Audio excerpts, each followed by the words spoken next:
Whoa.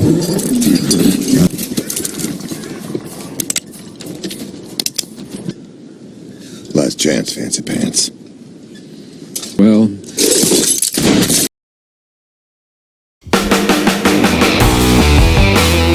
Halo Urbaners, wahai kaum merantau yang doyan nunggak iuran kosan, apa kabar? Masih berpikir merantau ke kota besar? Mending kayak saya bangun desa dan jadi beban keluarga. Video kali ini bercerita tentang seorang budak bernama Django yang berjuang untuk membebaskan istrinya yang diperbudak di perkebunan seorang tuan tanah yang tampan, namun sangat rasial, sarkas, dan juga kejam.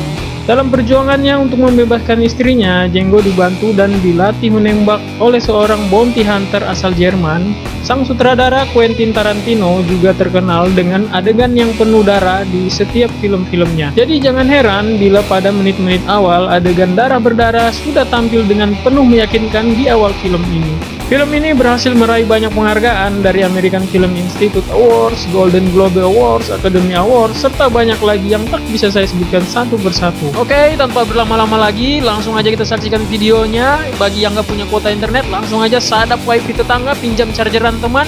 Yuk, kita saksikan videonya. Tapi sebelum itu, mari kita sapa dulu Mimin alias penunggu channel ini.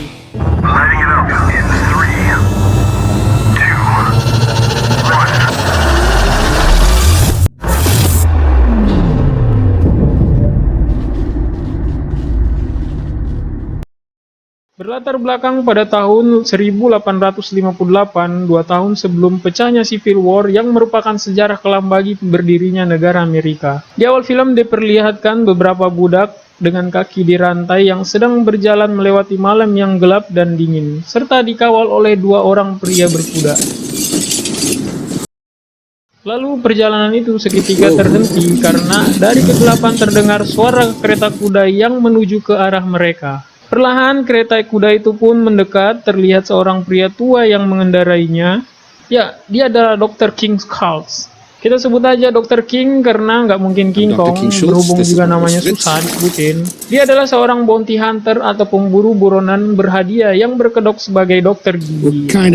Dia mencari penjahat berstatus wanted alias dicari baik hidup atau mati dengan imbalan hadiah uang. Seperti di serial One Piece, semakin besar kejahatan para buronan, maka semakin besar pula hadiah yang akan didapat. Saat ini Dr. King sedang mencari buronan Brittle bersaudara, namun tak mengetahui wajah mereka, apalagi akun IG, Facebook, Tantan, Tinder, apalagi akun TikTok mereka. Dan Django adalah orang yang dapat mengenali wajah mereka karena sebelumnya pernah menjadi budak mereka.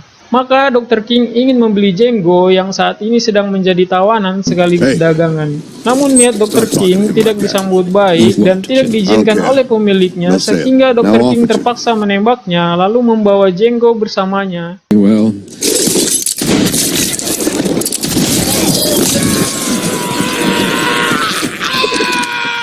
Dr. King pun berjanji bila berhasil menemukan Brittle bersaudara, maka Django akan dibebaskan sebagai budak dan akan menjadi orang yang bebas seperti orang kulit putih lainnya, serta diberi uang senilai $75 monopoli. Tanpa pikir panjang, apalagi update status terlebih dahulu, Django pun setuju dengan tawaran Dr. King, lalu mereka pun memulai pencariannya. Dimulai dengan mendatangi Decktree, sebuah kota kecil di negara Texas dengan nuansa koboi yang sangat kental, di mana para penduduk kota dibuat terdiam dan terperangah melongo karena melihat sesuatu yang tidak pernah terjadi di masa itu. Mereka pun mampir ke sebuah bar untuk sekedar ngeteh dan mendiskusikan rencana mereka. Namun, mereka tidak mendapat sambutan yang baik dari si pemilik bar yang justru pergi melapor ke sheriff kota. Ya, karena di masa itu para budak diperlakukan tidak manusiawi dan sangat rasial, di mana mereka tidak boleh berkuda, berpakaian bagus, berpendidikan, punya akun sosmed, apalagi CLBK karena semua itu dianggap tabu. Karena Django diperlakukan dengan baik layaknya bukan seorang budak, yang mana semuanya itu adalah larangan bagi seorang budak, dan itu dianggap melanggar hukum di masa itu, sehingga itu semua sudah cukup menggondokkan seisi kota. Tak lama kemudian sang sheriff pun datang dengan senjata laras panjangnya dan meminta mereka untuk keluar dari bar, di mana hukum zaman itu masih bergaya koboi. Sang sheriff akan mengadili mereka di tengah jalan sekaligus disaksikan oleh warga kota. Belum juga beradu kecepatan dalam menembak, sang sheriff malah ditembak oleh Dr. King yang membuat seluruh warga kota lari ketakutan.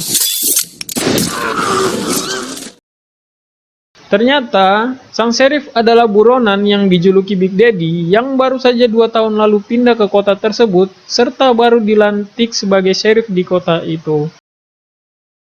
Sebelum melanjutkan perjalanan mereka, Dr. King pun menjelaskan rencananya untuk bersandiwara sebagai saudagar, yang mana Django berperan sebagai valet atau asistennya, dan Dr. King adalah kliennya. Untuk memuluskan sandiwara mereka, Dr. King pun membolehkan Django untuk memilih customnya. Scene pun berpindah, di mana sampailah mereka di sebuah perkebunan kapas, di mana hal aneh dan tabu pun lagi-lagi terjadi bagi orang-orang yang berada di sana. Sang tuan tanah yang bernama Mr. Bennet tak terima karena menganggap Django adalah seorang budak dan tidak layak untuk berkuda di tanahnya. Lalu ia pun mengusir mereka. Namun, Dr. King yang piawai dalam bernegosiasi itu pun dengan mudah meluluhkan hati Mr. Bennet. Mr. Bennet yang sudah terjebak sandiwara mereka pun seketika bersikap ramah dan memerintahkan salah seorang pelayannya untuk melayani Django yang hendak berkeliling perkebunan. Yang nyatanya itu adalah sandiwara karena niat sesungguhnya adalah mencari Beetle bersaudara di perkebunan tersebut. Setelah beberapa saat berkeliling, Django pun mengajak pelayan itu mojok dan bertanya padanya tentang Beetle bersaudara. Sang pelayan yang polos dengan santuinya menunjukkan keberadaan Beetle bersaudara. Keep going that way. Lalu Django yang memiliki semangat CLBK dan dendam membara seperti obor olimpiade datang menghampiri mereka. Karena suara tembakan yang menggelegar, Dr. King pun mendatangi Django kemudian bertanya. Sementara itu, sang adik dari Beetle bersaudara sedang mengawasi para budak yang sedang bekerja di lahan yang tak jauh dari mereka. Lalu kemudian Dr. King pun menembaknya.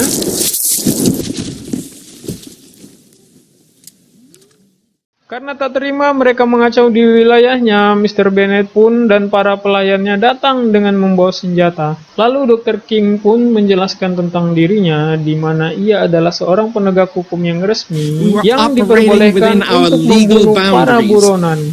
Dan orang yang mereka bunuh di lahan Mr. Bennet adalah buronan yang dijuluki Beetle bersaudara.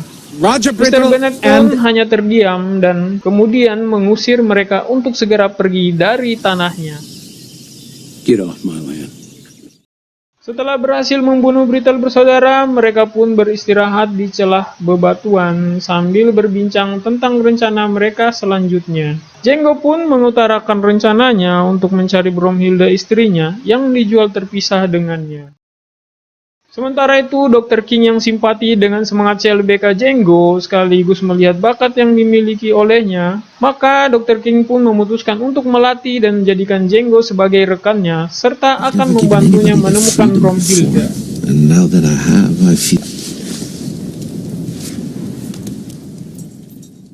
Kemudian pencarian mereka pun dimulai dengan mendatangi tempat pelelangan budak. Di sana mereka berhasil menemukan informasi bahwa Bromhilda dibeli oleh Kelvin Candy yang merupakan orang kaya di Mississippi, Amerika Selatan. Di mana Kelvin Candy adalah pemilik Candyland atau perkebunan yang sangat luas. Dia juga mempunyai bisnis Mandingo, yaitu pertarungan gulat bebas, sampai salah satu di antaranya tewas.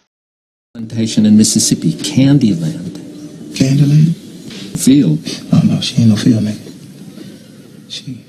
Tidak mudah bagi mereka untuk merebut Bromhilda karena beberapa faktor.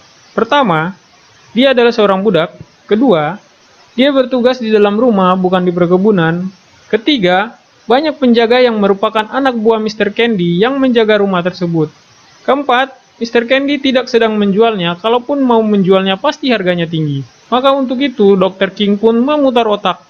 Jika alasan mereka ke sana untuk membeli perkebunan Candyland, sangatlah tidak mungkin sebab harganya pasti sangat tinggi. Sehingga Dr. King pun merencanakan untuk membeli salah satu budak Mandingo milik Tuan Candy sekaligus membeli Bromhilda dengan harga murah sebagai bonusnya.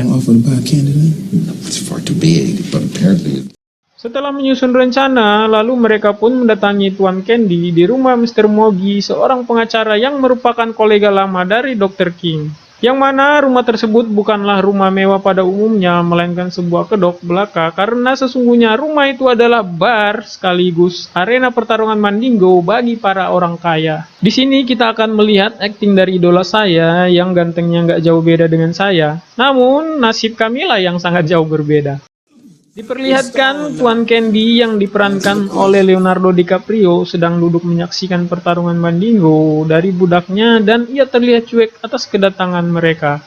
Namun perhatian Tuan Candy sedikit teralihkan ketika melihat Django karena dia adalah salah satu orang yang sangat rasial. Di sini nih sang sutradara memberikan kejutan kepada para penonton dengan menampilkan sosok legendaris yang menjadi cameo yaitu Franco Nero, yaitu aktor utama di film Django yang dirilis pada tahun 1996 yang berhasil membuat nama The Django terkenal sampai saat ini. I know. Kembali ke laptop, di mana pertarungan yang dimenangkan oleh budak Tuan Candy membuatnya senang. Sehingga Dr. King pun dengan mudah menyampaikan keinginannya untuk menjadi petarung Mandingo milik Tuan Candy, serta memperkenalkan Django sebagai ahli penaksir harga budak Mandingo. Pada awalnya Tuan Candy tidak begitu tertarik, namun karena Dr. King memberikan tawaran harga yang cukup tinggi, dengan harga $12.000 untuk seorang budak Mandingo, maka Tuan Candy pun menyetujuinya. And what do you consider ridiculous? Roscoe, a beer for the man with the beard, and I will have a Polynesian pearl. Lalu mereka pun pergi menuju ke rumah Tuan Candy yang berada di Candyland, dan di sana mereka disambut oleh adik perempuan Tuan Candy yang bernama Lara, serta tangan kanannya yang bernama Stephen. Stephen ini diperankan oleh Samuel L. Jackson yang berperan sebagai Nick Fury di film Avenger. Sesampainya di sana, Dr. King dan Django mendengar kabar bahwa Bromhilda sedang dihukum di ruang bawah tanah yang panas atau hotbox karena berusaha melarikan diri kemarin. Lalu Dr. King yang cerdik meminta disediakan wanita untuk menemaninya di malam hari dan ia meminta wanita yang pandai berbahasa Jerman karena ia tahu bahwa Bromhilda itu pandai berbahasa Jerman.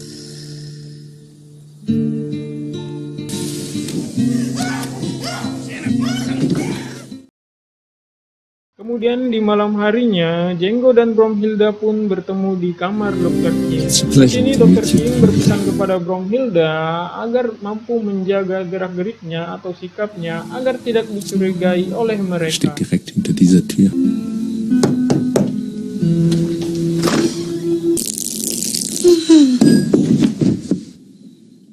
Pada saat jamuan makan malam, Bromhilda ikut melayani para tamu. Sayangnya kecerobohan sedikit saja bisa menghancurkan segalanya. Gerak-gerik Bromhilda dan tatapan mata Django membuat Stephen curiga bahwa keduanya sudah saling mengenal.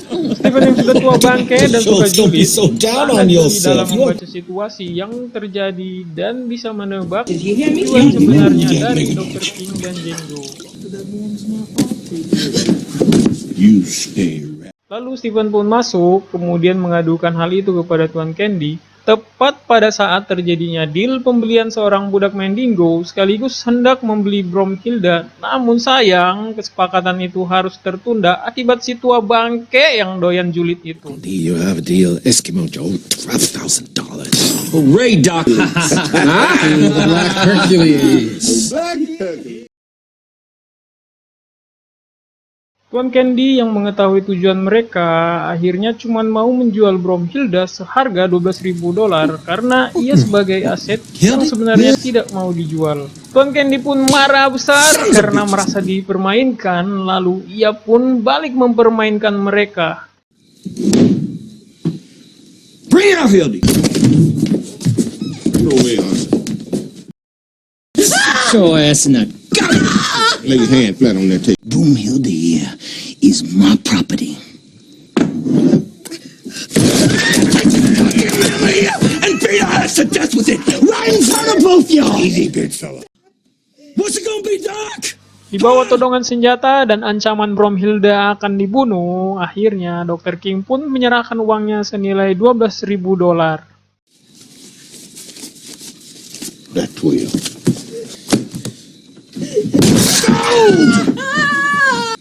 Kemudian Kemudian kwitansi jual beli dan sertifikat sebagai manusia merdeka bagi Bromhilda pun dibuat.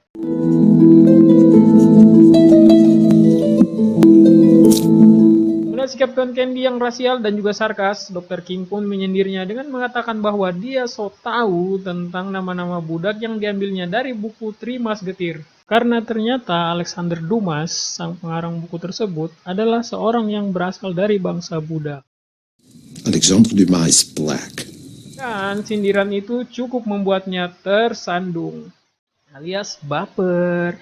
One moment, doctor. What? It's a custom here in the Lalu South. kemudian Tuan Candy yang baper akibat perkataan Dr. King mengatakan bahwa sesuai tradisi daerah Shake selatan, hands. kesepakatan akan sah bila keduanya sudah berjabat tangan serta berpelukan. Jika tidak, maka Bromhilda tidak boleh pergi. Here before this nigger-loving German shakes my hand, cut her ass down. Sebagai seorang penegak hukum yang taat, Dr. King sudah muak dengan sikap Tuan Candy, sehingga ketika hendak pulang, Dr. King pun tak mau berjabat tangan dan memeluknya, lalu ia pun menembaknya. Maka terjadilah tembak-menembak antara kedua belah pihak, sehingga Dr. King pun ikut tertembak.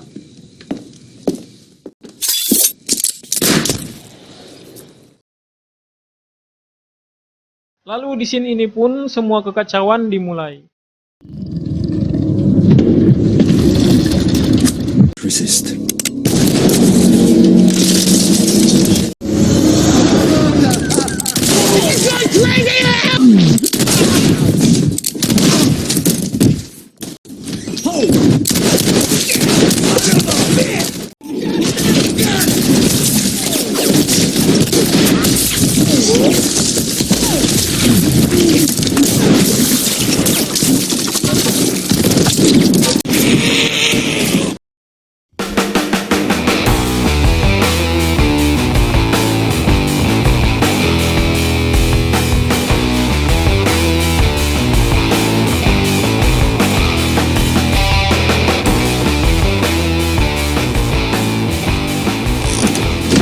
Brains out! Believe that! Karena Honey Bunny Sweetie-nya tertangkap, Jenggo pun menyerah lalu dihukum dan akan dieksekusi.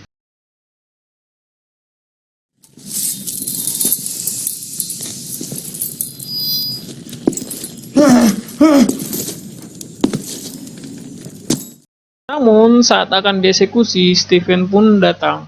Captain, Miss Law won't see you.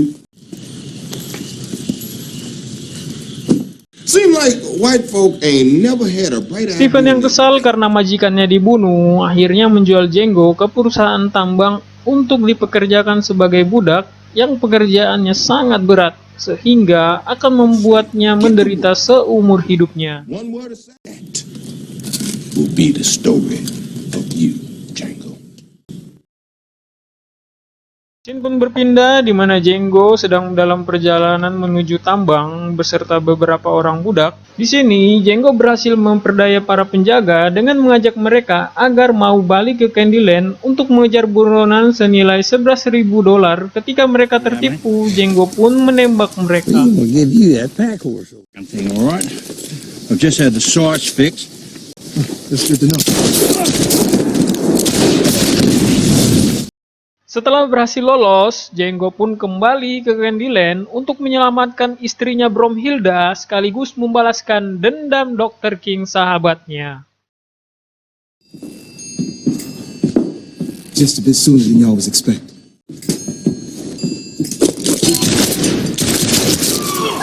Down here, baby. Bye, Miss Laura.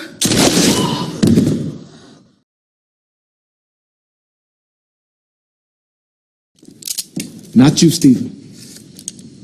You right where you... Karena berusaha kabur dan gak mau subscribe Urban Movie, Jenggo pun menembak kedua kaki Stephen. 10,000. They ain't gonna just kill you, nigga. This Candyland, nigga. You can't destroy. Django! Abis.